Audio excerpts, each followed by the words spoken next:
Welcome to episode 2 of the Wannabe Investors Podcast. I'm co-host Mark Stevens. Today we have Danny Harrison for you. Danny is a 21-year-old entrepreneur from Atlanta who shares a story with us about flipping cars to flipping houses to full-time real estate entrepreneur. Let's pick up the story.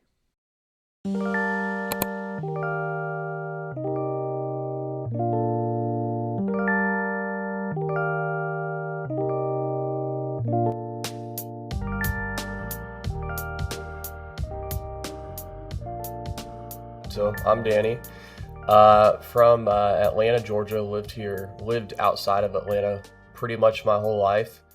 I mean, I got a real estate business now, so that's pretty cool.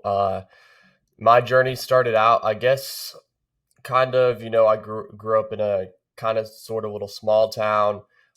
Growing up, I didn't have the best upbringing. Like my parents tried their best, but we jumped from like house to house, struggled with money when I was younger. So I picked that up in my head and I was like, man, this is like, why does this have to be a problem? Like they're sitting there trying to make ends meet, especially like in the 2008 crash that hit them really hard. So me just kind of growing up in that, and just seeing my dad's struggles, it kind of always since then got kind of put in my head of like, I never want to go through that myself. Right. So I really took that and kind of just the whole time I was growing up, I was like, not like I was obsessed with money, but I was like, how can I make money to make sure I never have to go through that? So I was that dude in like elementary, middle school, high school. I was flipping stuff in school. I went from like flipping candy bars, flipping bracelets. I graduated. I started flipping phones in high school. Like people are like, oh yeah, I got this phone with a broken screen. I'm like, okay, sweet. I'll pay you like $50 for it. I put a $20 screen on it, sell it for 200, Man. So I'm sitting there flipping phones too. I'm just like flipping anything. I was flipping shoes too for a little bit. Anything I could find that someone would give to me at like a good price. I'd be like, okay, I can find someone else that's willing to pay like double this and make some money off of it. So I was on that whole Facebook marketplace hustle. When I was like, before I could even get a job, I was like 14, 15. I was like, well, no one wants to let me get a job here because like I applied to places. I tried getting a job as soon as I could because I just wanted to make money. So I was like, okay, well, I have to make money somehow, so I'm just going to figure it out. So I was doing that. I'd say flipping phones made me probably like, dude, I had like $1,000 in cash at like 15 years old. I thought I was balling, dude. Oh yeah, $1,000 then, like you're king, man. Nothing can stop you. Dude, I even made, what's that? Go ahead. No, I was going to say, what did your friends say about all this? Like, did they have your back? Were they against it? Were they with you? Did Bro, they become people your were just like, employees? dude, this man Danny's a hustler. I had a YouTube channel too. Like I do vlogs, and I even like made videos about like, yo, I'm 15 years old. I just made $1,000 without even working a job. And like I had all my friends commenting on it, like, yo, what's up? This is cool. So people knew I was the guy that hustled, and so I did the flipping phones, but I also found this opportunity. I was at Walmart one day, right? So they got these 6-packs of Hershey's bars. Like the one Hershey's bar you'd pay like $1 and something for. They got a 6-packs of them on sale for $2 because they got way too many of them. I bought $200 worth of Hershey's bars in those 6-packs. I brought them to school. I was hustling Hershey bars when I was in like 9th, 10th grade. So everyone was giving me $1 a Hershey's bar. My ROI was $4 a pack because I spent $2 on one pack and I was selling 6 of them. So I made like $150 just buying a bunch of Hershey's bars and just like, hey, you want Hershey's bar? Give me $1. Be like, oh, this dude's flipping candy. Dude, I was doing everything. So everyone was always like, dude, this man Danny's trying to hustle. So that's pretty much what I got from it. So what was 15-year-old Danny spending that kind of money on? Dude, I just saved it. I didn't spend anything. Oh, there you go. Dude, I was just like, how can I build up this money? Like even when I got my job at 16, I was finally able to get a job, and I was thankful at that point. My parents had made it pretty well off. My dad ended up getting a good job, so they were doing well. So it was to the point where my parents didn't mind me driving their car to go to work, so I didn't even have to buy a car. So I was using my mom's car to go to work, and they were even paying for gas too. My parents are so supportive. So I didn't have to pay for a car or gas at first anyways. So I was just going to work, saving all my money up. So like I casually just had like a few $1,000s sitting in the bank after I had a job, and people were out going spending this money.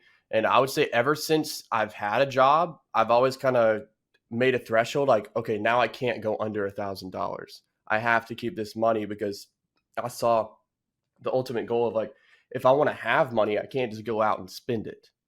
So I just saved my money up is really what I did. That's amazing that you had that thought process. I mean, what about the temptation? No temptations were coming along your way with all of this money saving and hustling?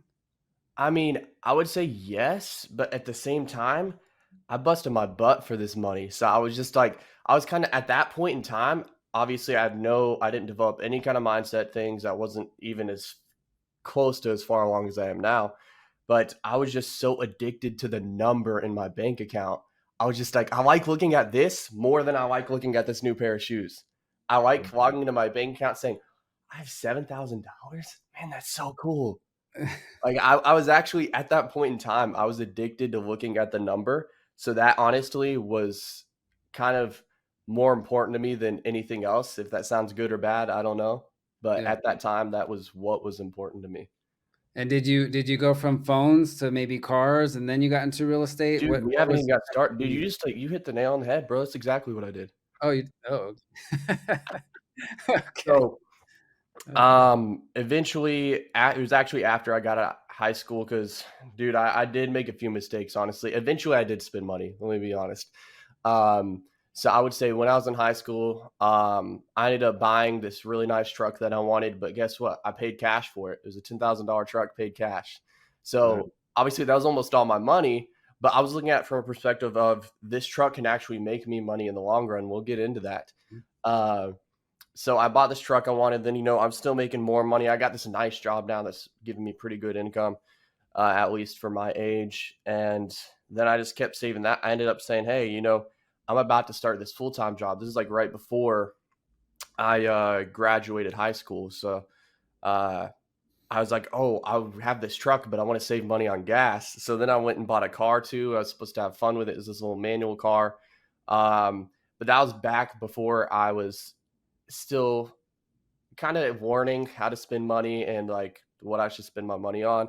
So I bought this car. I thought it was cool, $3,000 car.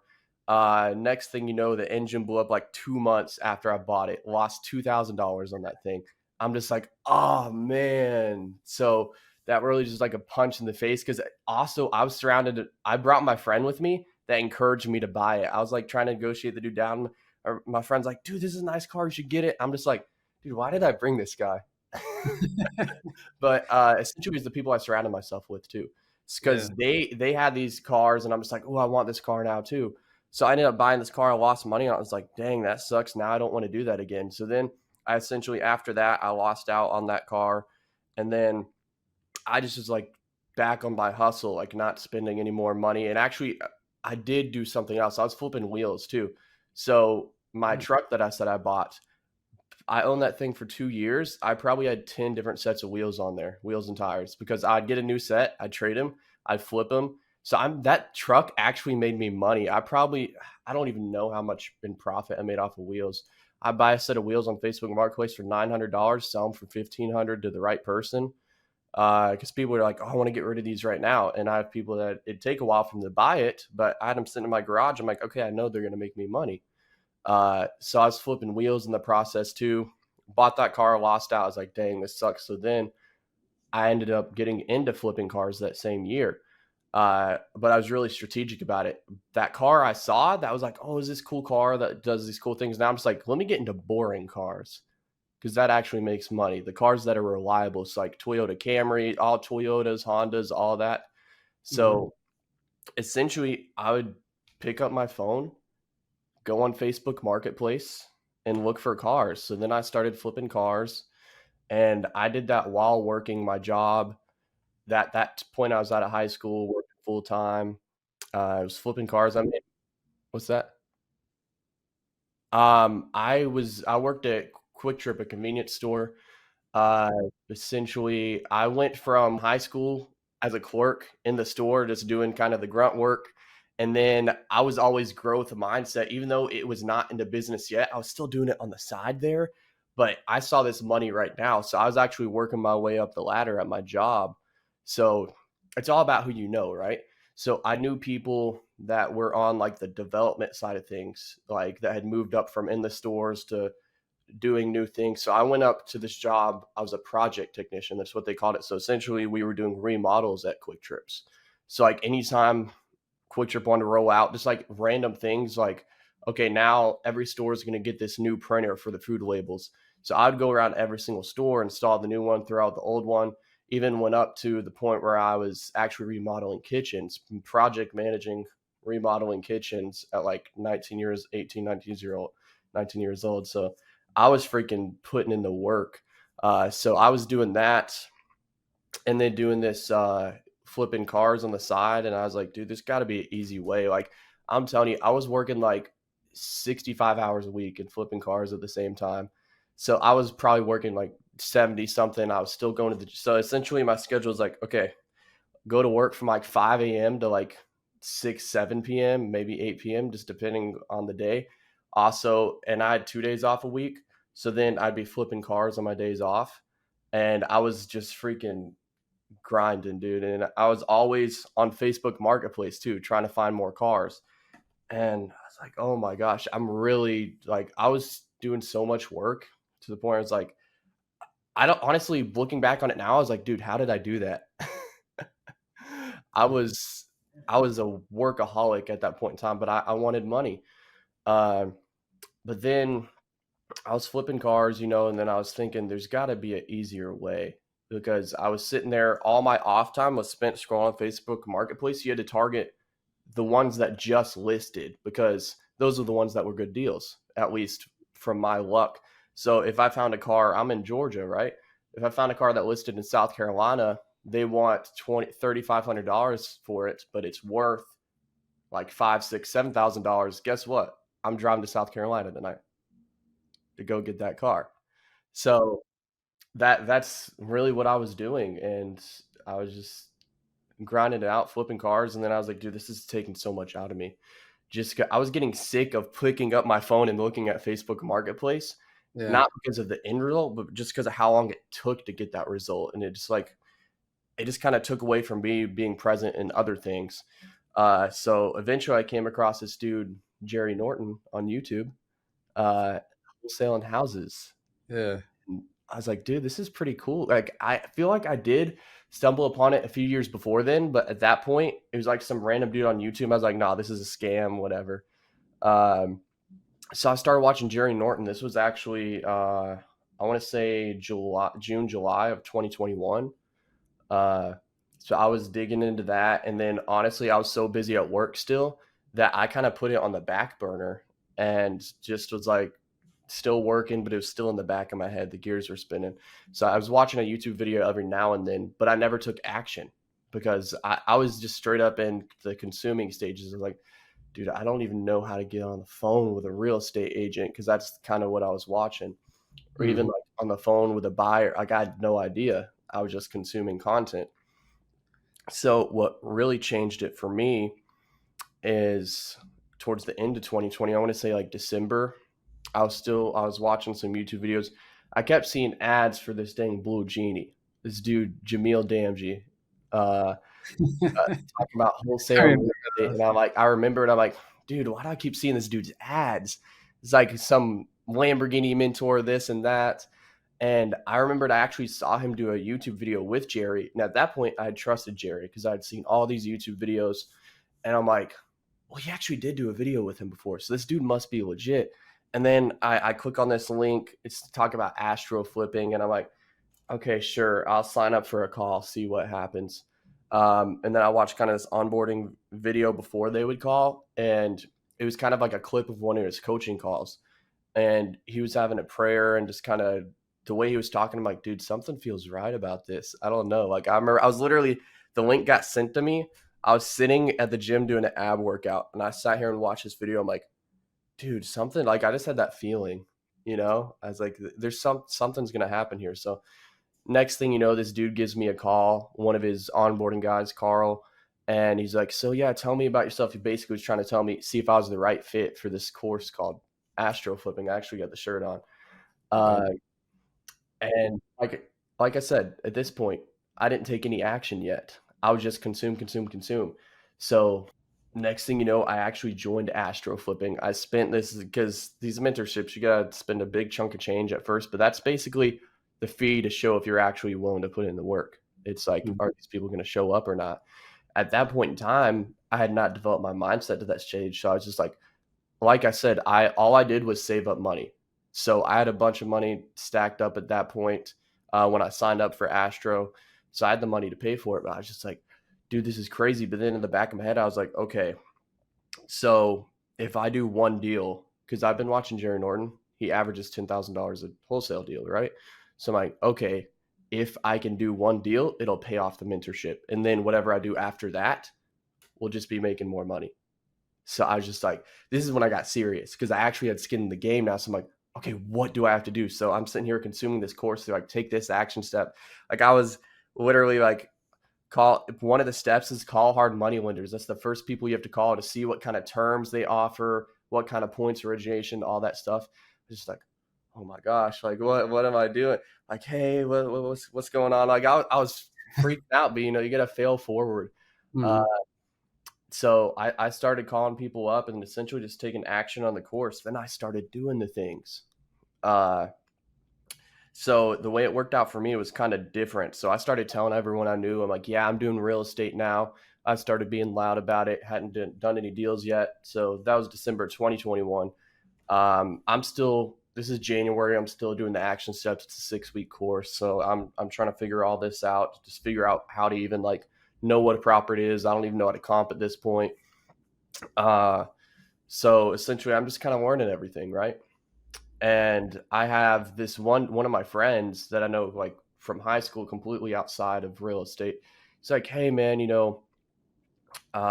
this my real estate agent, he had bought his personal house with her.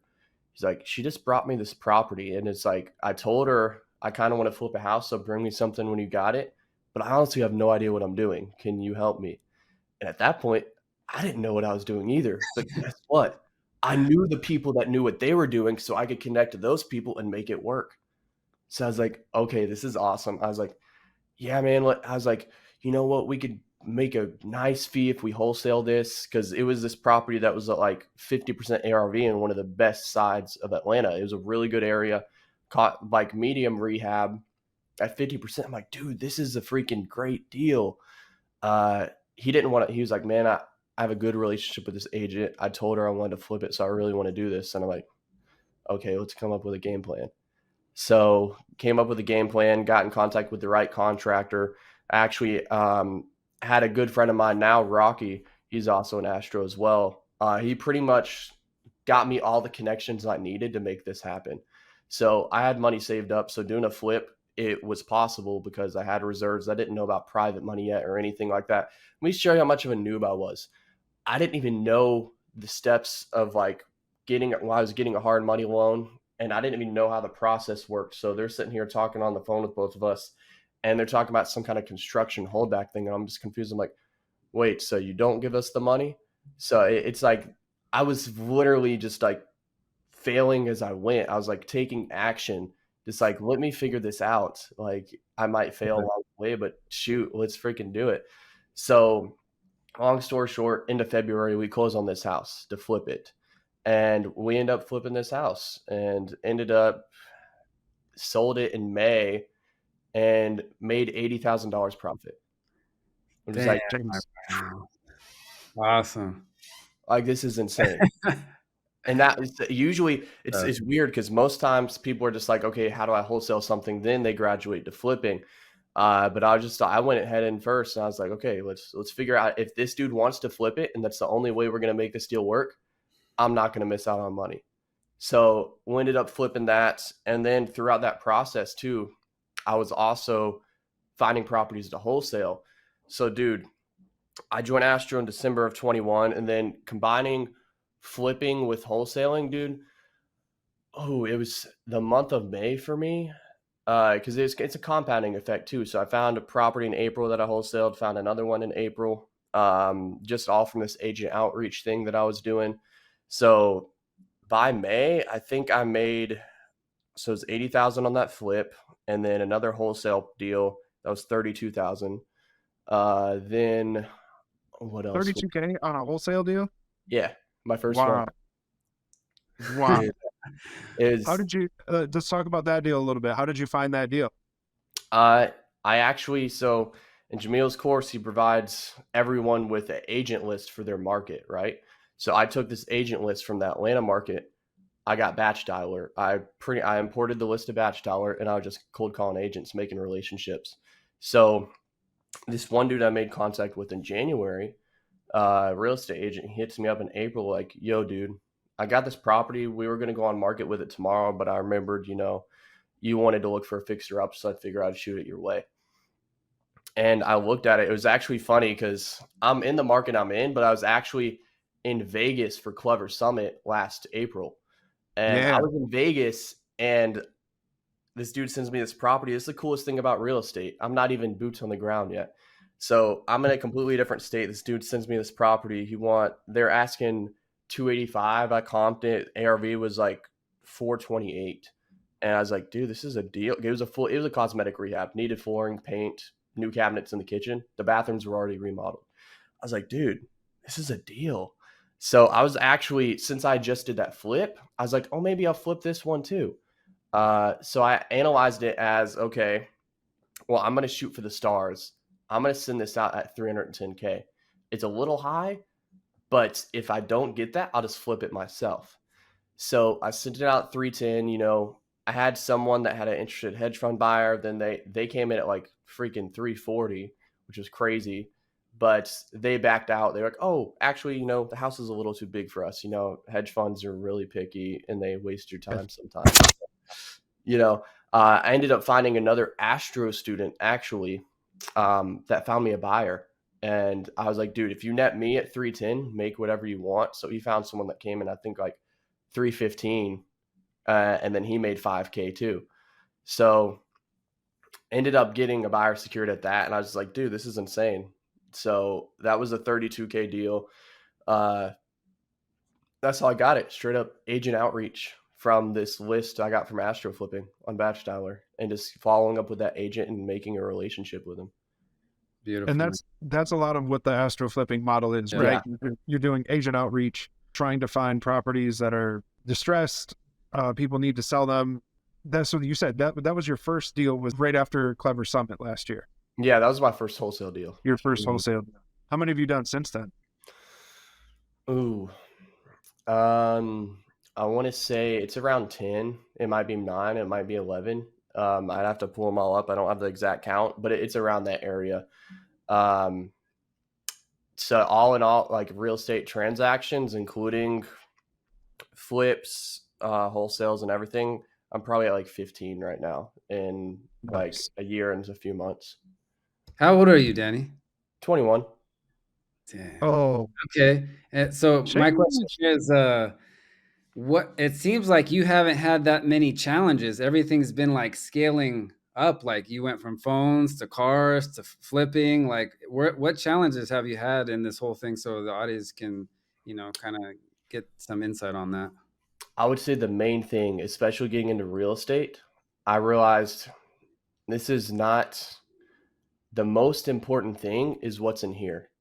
Mindset first. That's what the Astro Flipping course actually takes you into that. So it's a 6-week course.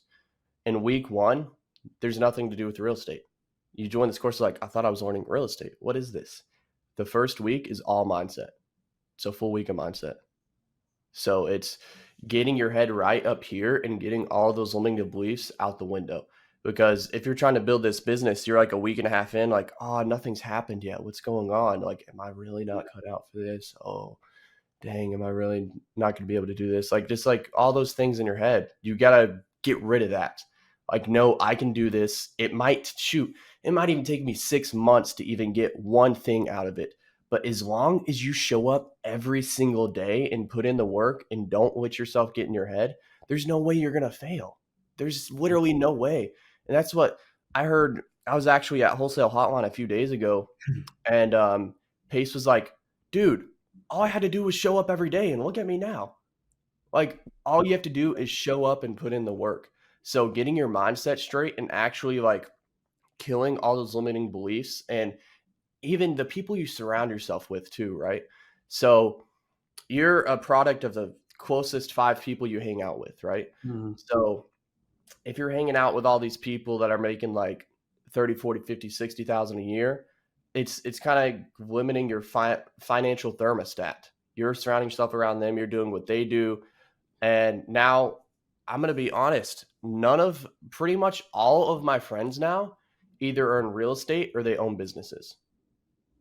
I'm not friends with anyone I was friends with at high school except one guy, and he also is trying to start his own business. So I'm trying to help him out too. Uh, so it's really getting your mindset right and surrounding yourself around high level people. Because if you're surrounding yourself around these people that are like down here doing this much, guess what? Even if you're getting up there, it's going to start bringing you down because they're just like, oh, no, you can't do that. Oh, this is crazy. Why would you even try that? Like, I know a lot of people starting out in real estate, their family's always like, well, are you sure you're going to be able to do that? Are you going to be able to do this?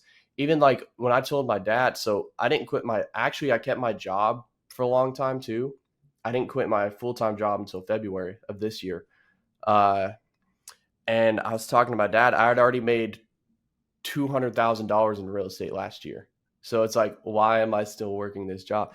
My dad was like, are you sure you're going to be able to make it without your job? And I'm like, dude, it's because it's like the financial security. You have this job, they have benefits, blah, blah, blah.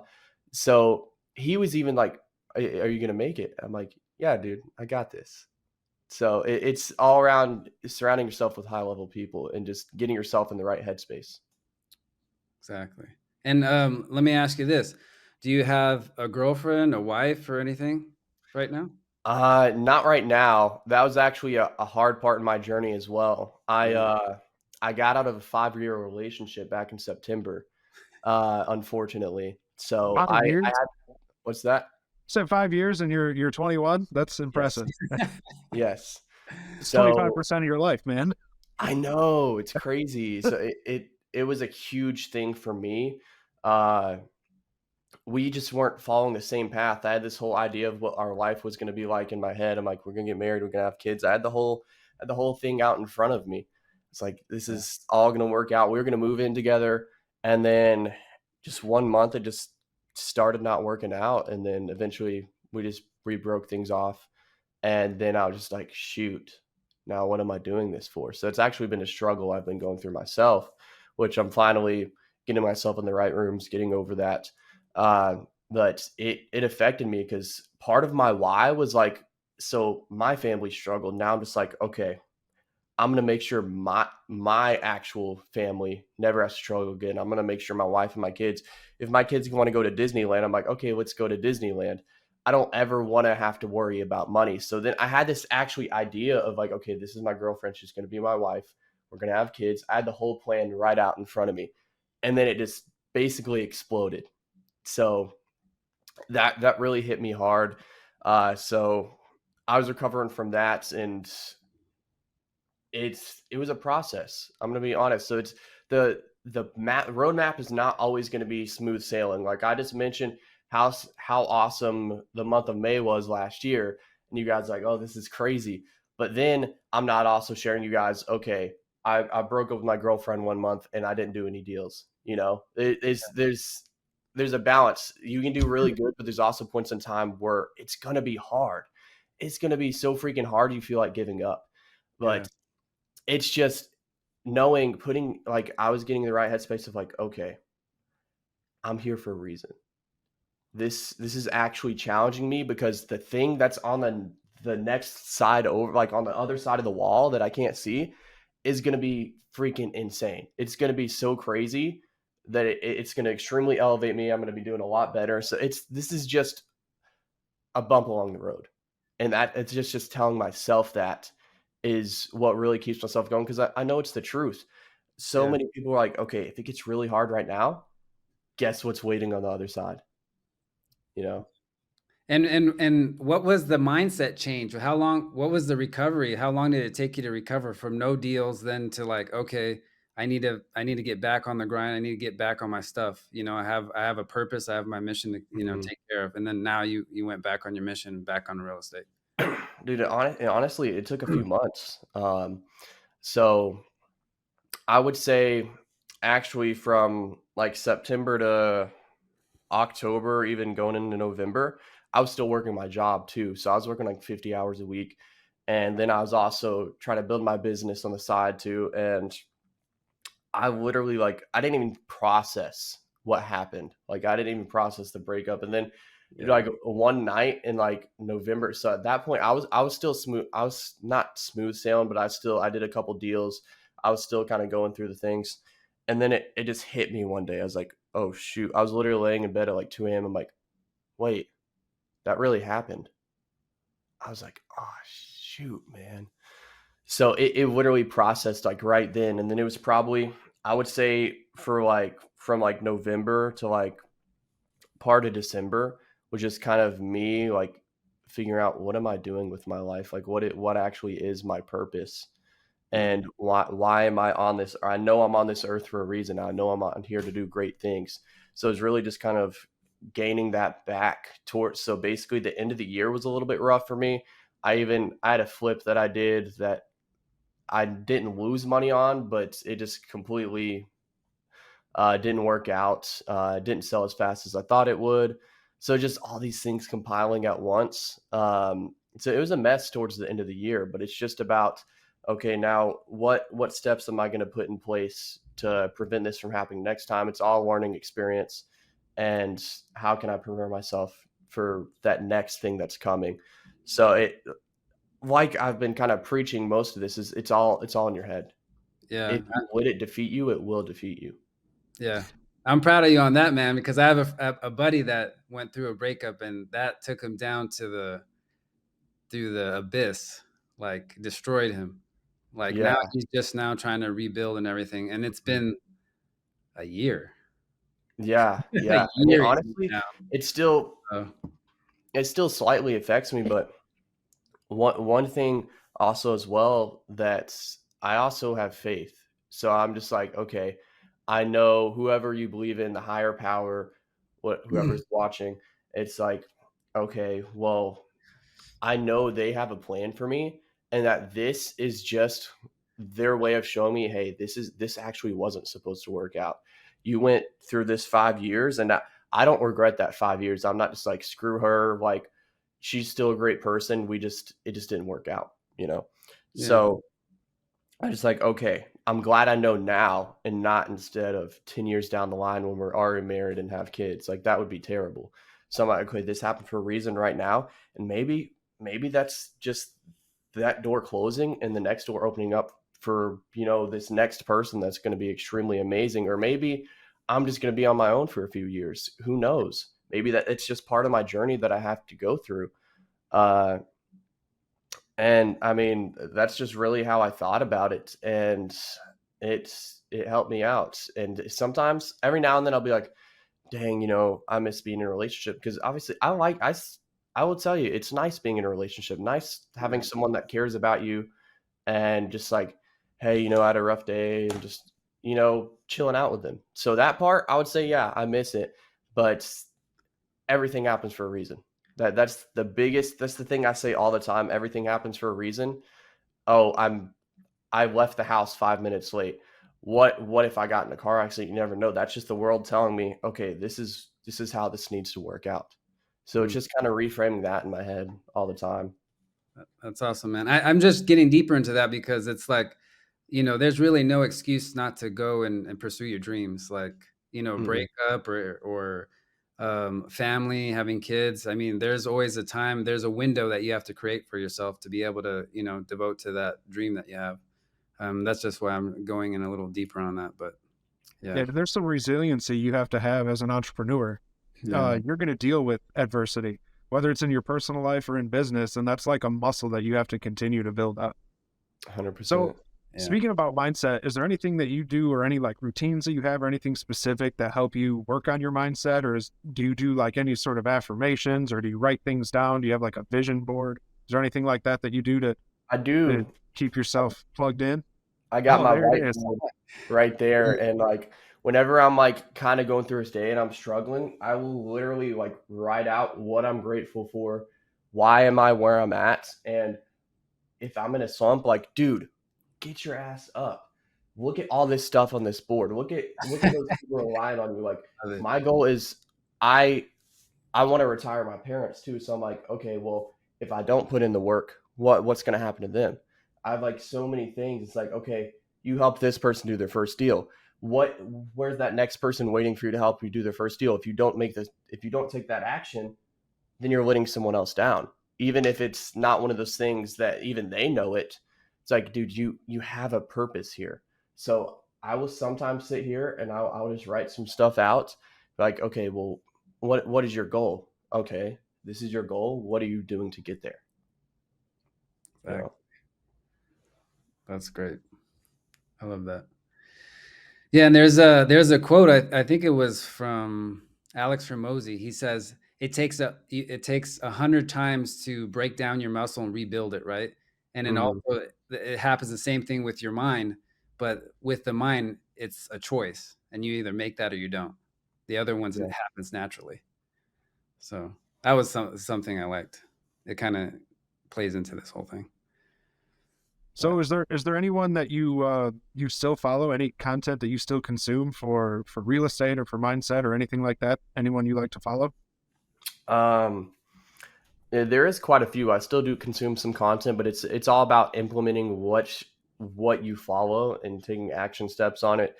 So I'll still watch, like, honestly, my entertainment is I'm gonna go watch Pace Morby talk to some sellers on YouTube.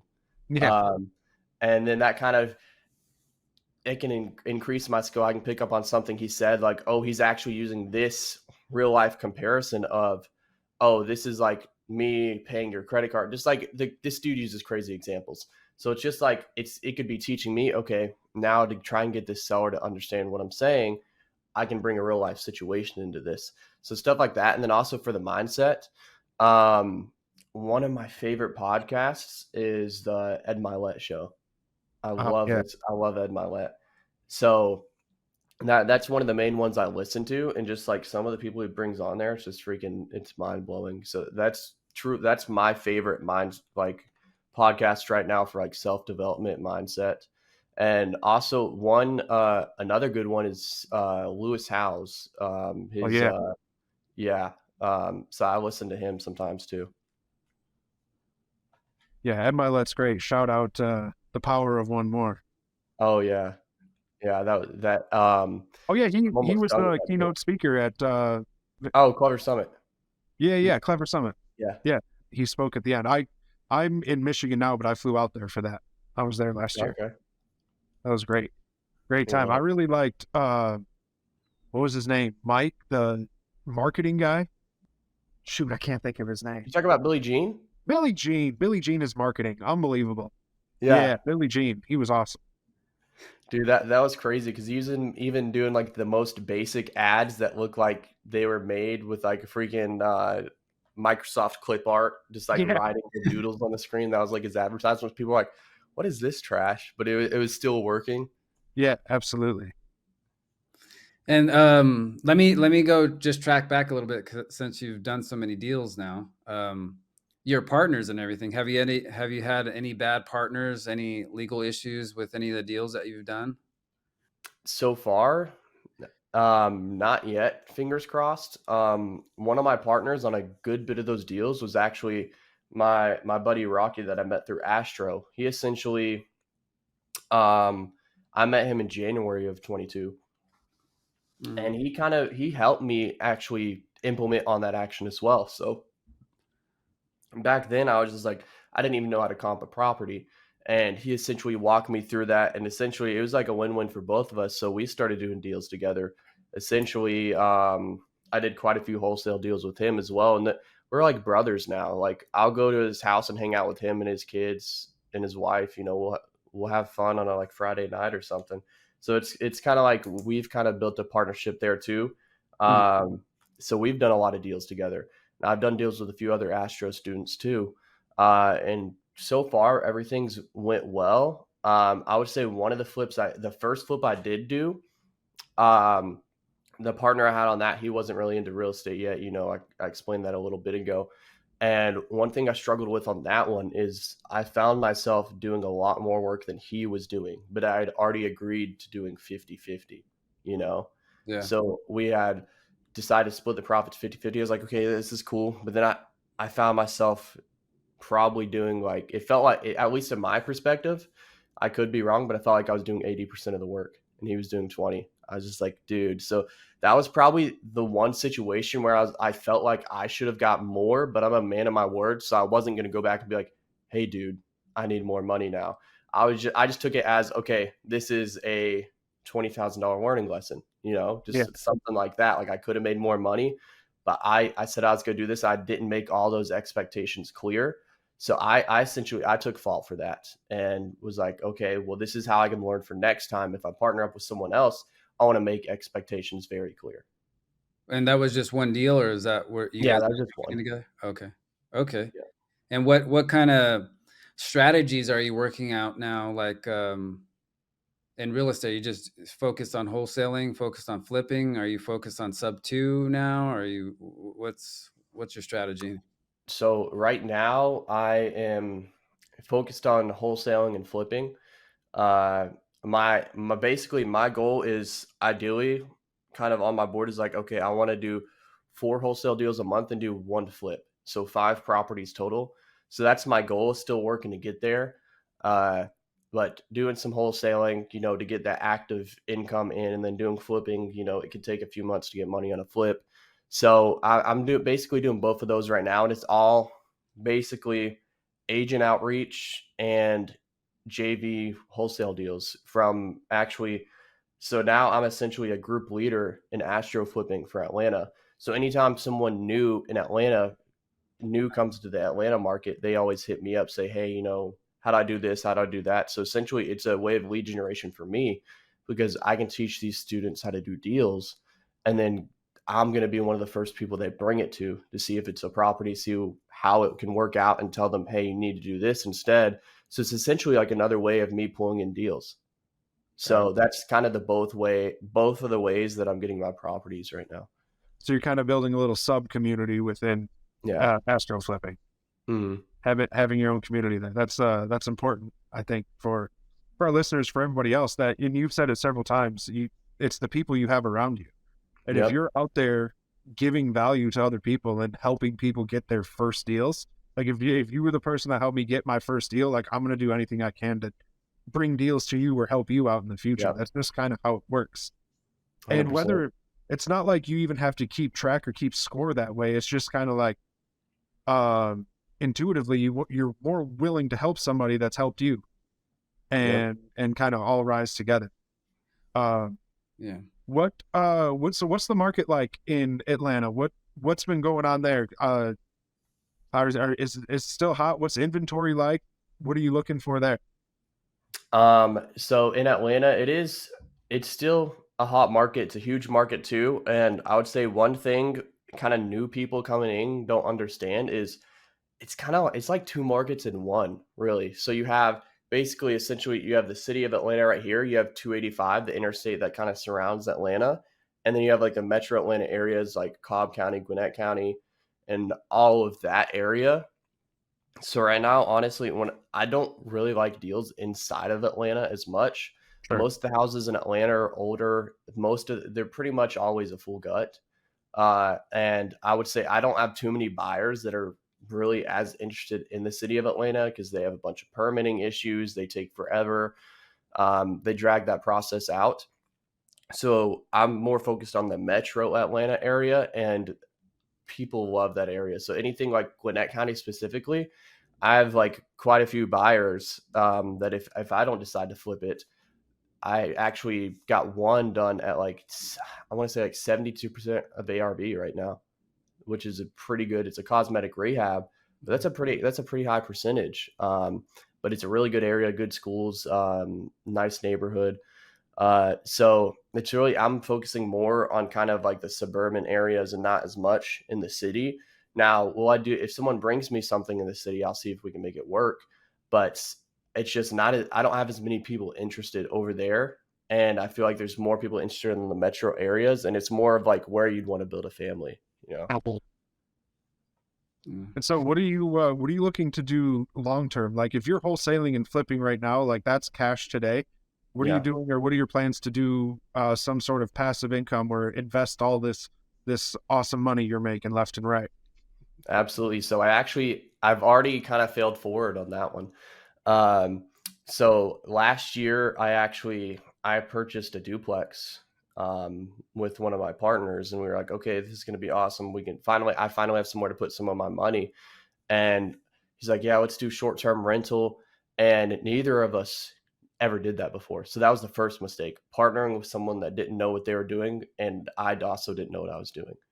So we bought this duplex, tried to make it into a short-term rental. Essentially, the neighborhood wasn't the best, so it didn't work out. We went, um, shoot, almost owned that thing for a year just to finally say, okay, actually, this is going to have to be a long-term rental. Had to pull out all the furniture because we weren't really getting many bookings. People weren't interested.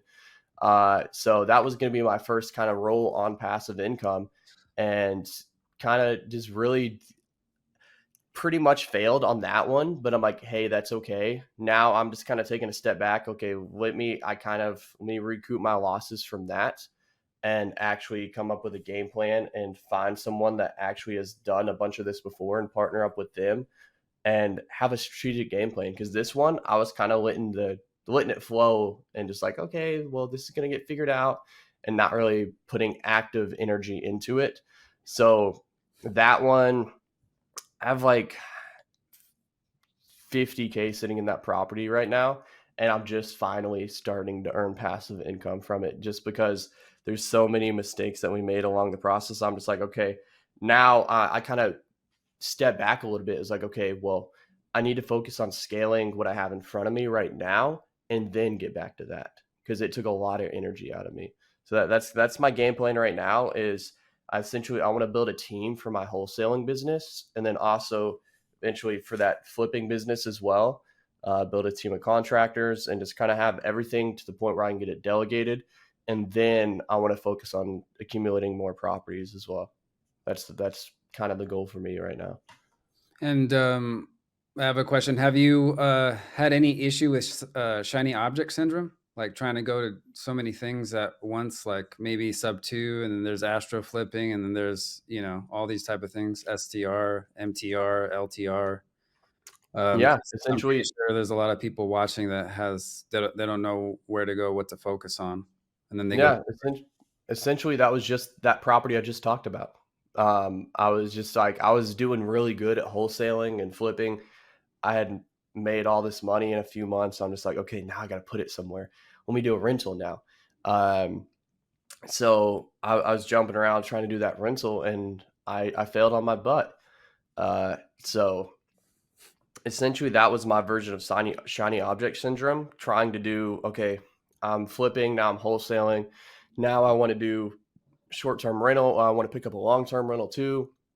Trying to do it all at the same time instead of focusing on one thing at a time, building a legit business out of it, then moving on to the next thing. Yeah, that's been a kind of my problem as well. I want to do so many things, Yeah. So that's what you're saying. That's why you want to build out a team and kind of double down on what you have that's already working in wholesaling. Yeah. Because if you get that going, you have a team working and pulling in deals for you, and you just kind of have to sit back and just make sure everybody's doing their thing. That business can scale quickly, and then you're going to have to find something to buy to put your money in. Exactly. Yeah. So what do you like to do for fun? You said your entertainment is watching Pace Morby talking to sellers, but I do like going to the gym too. I like going to the gym. And then I don't know, it's another thing that takes my time. I don't know if I would say I have fun doing it, but working on my house too. Oh man. Your own house? Yeah. Like a few months after I moved in, I had a water leak. Freaking the whole ceiling in my kitchen freaking fell through. I had to repair all that. So just learning how to do that too, because I'm always a guy of like, okay, well, I'm just going to learn how to do this and I'm going to make it work. But I know in the future, I don't see myself doing that again though, because I want to get to the point where I'm making so much money that my time is worth a lot more, that I can just delegate it out. But for now, I'm just kind of doing my own things around the house too. Yeah, once you get good enough, there's some opportunity cost lost by doing things yourself. Yeah, it's like 100%. I could be making myself a lot more money doing something that I know I'm good at rather than learning how plumbing works. Yeah, 100%.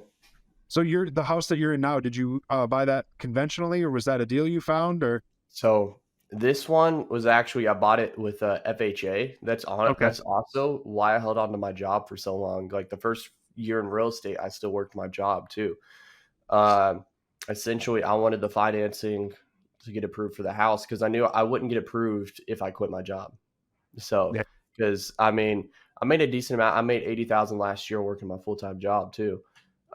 So I used that to give me the approval for this house. I bought this in October, and essentially, I'll break down the numbers on this one too. So this is actually pretty cool. I wanted to find a house that I could live in for free, essentially. So at first I was looking for a duplex. I found a duplex. Property fell through. So now I am in a 6-bed, 3.5 bath, 3,700 square foot house.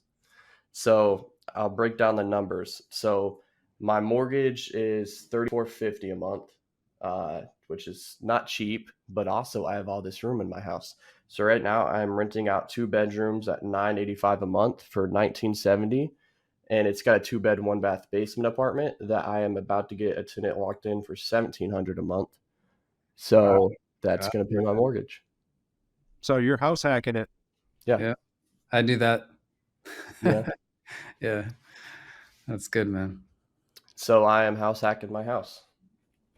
And then essentially that, in a way, that kind of replaces my W-2 income by just renting out places in my house.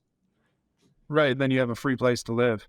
Yep. So essentially I'll just be out of pocket maybe like $200 for utilities because I'm including utilities in their rent. So maybe a few $100, but I'm living in a crazy house. I actually have my own office. I have a master bedroom and I have the whole garage for myself. So nice. And are you renting out to people you know, or did you just post like listings on Facebook Marketplace? Or so right now this is actually pretty cool.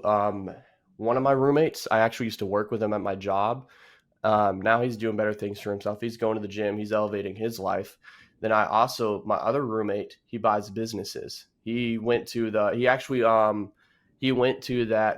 event in November, Abraham's event that I met you at, Patrick. And he also went to the Dealmaker one in Tampa. So he's working on mergers and acquisitions for businesses. Has he bought anything? We got to get him on the podcast, is what you're saying. Yeah. Oh yeah, 100%. Absolutely. So he's actually done consulting for equity on a few of them. So, I'm doing that right now, actually. Really? Yeah. That's what's up. What do you mean consulting for equity? So essentially, I don't know 100% too much about it. He would be able to explain it a lot better. But he's helping a business, like if the business is struggling with something, he's coming in and adding value, saying you should tweak this, and that, and you're going to make this much more money. Essentially, that's the easy explanation. Yeah. Although that's my dream job. Yeah. I would love to do that. Yeah. I would love to do that. Awesome. Yeah. What's this guy's name? Because we do want to get him on the podcast. It's Angel Perez. I think his Angel. I know Angel. You do? Yeah, he's a buddy. We met at the first one. We were sitting together the whole time after the first day. Oh, sweet. I think he's out there. I'll get him on there. I'll get him on. Yeah. I actually have him on the list already. That's what's up. Yeah.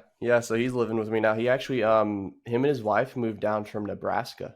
Oh, they're living with you? Yeah. Yeah, he lives with me. He's one of my roommates. Okay. Oh, that's pretty cool, man.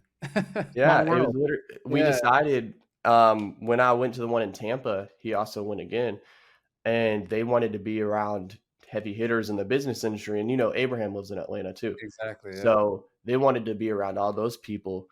And he's like, bro, you still got some space available? I'm like, yeah, literally on the way home from Tampa. He's like, all right, bet. Send me the lease agreement. I'll be out there in 2 weeks. Shit, that's my boy right there, taking action all the time.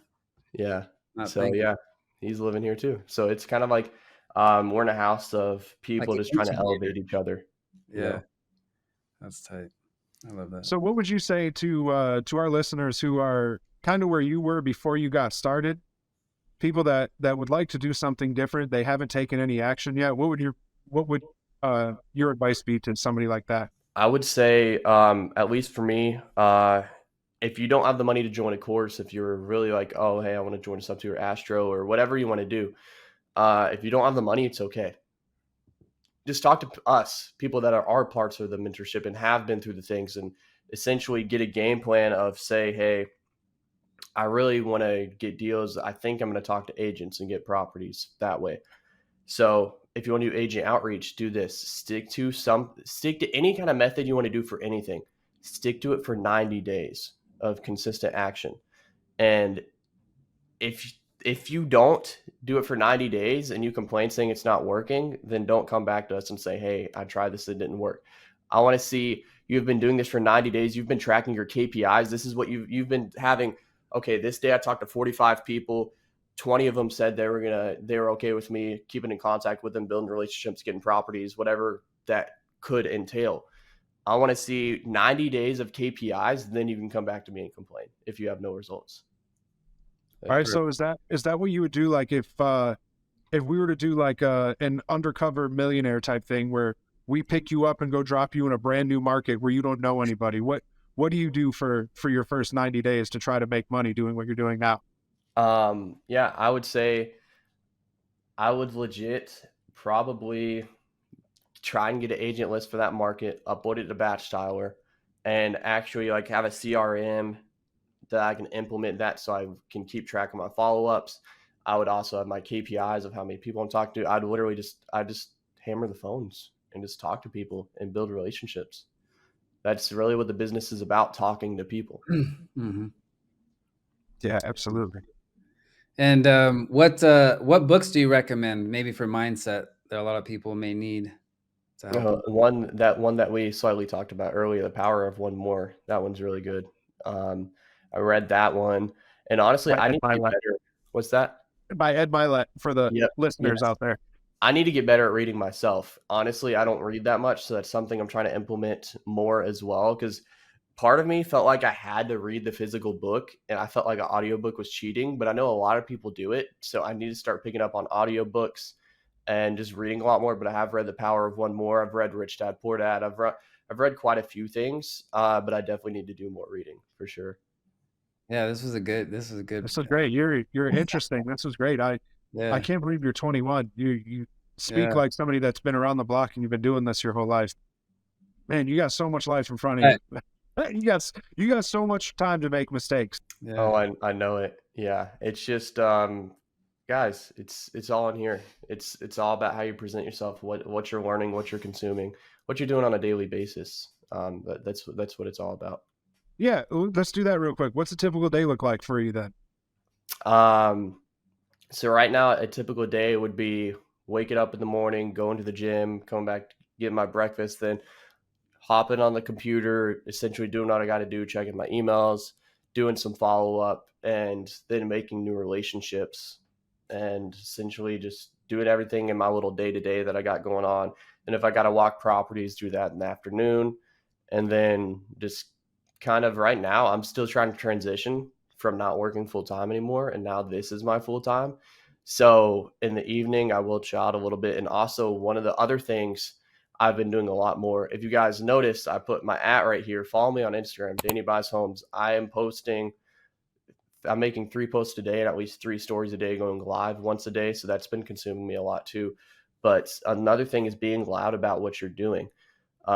Because if I wasn't loud on social media, there's a lot of people that probably wouldn't be hitting me up. So just be loud about what you do, and that can actually bring you deals too, social media. So I've been doing some social media too. So in the evenings, I might go live for like an hour a day too, just talking to other people in the business, inviting them on, and just doing stuff like that too. So day to day, gym, getting some work done from the morning time towards the afternoon, just making sure I got some Instagram situated. Just also do it. It's a little bit of personal development too. I'll do some meditation, at least like 10 minutes a day, just to make sure I'm keeping my head ready to go, So that's awesome. And so Instagram, that's the best place to get a hold of you. If anybody watching wants to either reach out or they've got some deals in the Atlanta market they want to shoot your way, Oh, that was Danny my Buys question. Homes on Instagram. Yep. Yeah, Danny Buys Homes right Are you there. only doing local deals, or are you also doing deals out of state? Right now, I'm mainly focusing on Atlanta. That's my main focus. I want to master that market first, then maybe I'll move on to another market. But by all means, if someone wants to bring me a smoking hot deal in another market, I know people all over the world. So, All right. Earlier, you were talking about flipping cars. Our last guest transitioned into real estate also, well, from flipping cars first. really, Yeah. So that's two guests in a row. Maybe I need to start flipping some cars. dude, honestly, I cut it off ever since I started flipping houses. I cut off that business, and I'm like, dude, in 2021, I casually just made 20 grand flipping cars. So now I'm making posts on Facebook again. Yo, I'm looking to buy cars. If you know someone, hit me up. Like, if someone's trying to sell a car, let me know. So I started advertising again just because it's like a cool side hustle to have. Yeah. When you're flipping these cars, were you doing anything to them, or you're literally just buying low and trying to sell high, or are you cleaning them out or doing anything? It just depends on the car. There was some cars I was getting that were in good condition that I didn't have to do anything to. There was others on the other hand, like I'll break down one, for example. I got a 2005 Toyota Tacoma, 130,000 miles. It's beat up a little bit. AC didn't work. So essentially it needed a new compressor and everything. I bought this truck for $3,000. I had my mechanic. I didn't do anything myself. I was like, screw that. I'm going to pay someone to fix it. So I had him do the new AC and everything. It might have needed something else. I think I spent like $1,200 in repairs. So now I'm in at $4,200. I had to register it as well. Legally, you have to register a vehicle. So like $4,500, and I sold it to someone for $8,000. So Yeah, do a couple of those a month. it's just the hardest part. Same with real estate, is just finding the vehicles. It's Sure. always about finding what you want to flip. That's the hardest part. Yeah. Yes. Awesome. Okay. Awesome. Well, that's it. We're gonna wrap it up. Sweet. Sounds like a plan. I appreciate you guys having me on. This was fun. Yeah, this was great. Thank you. Appreciate it.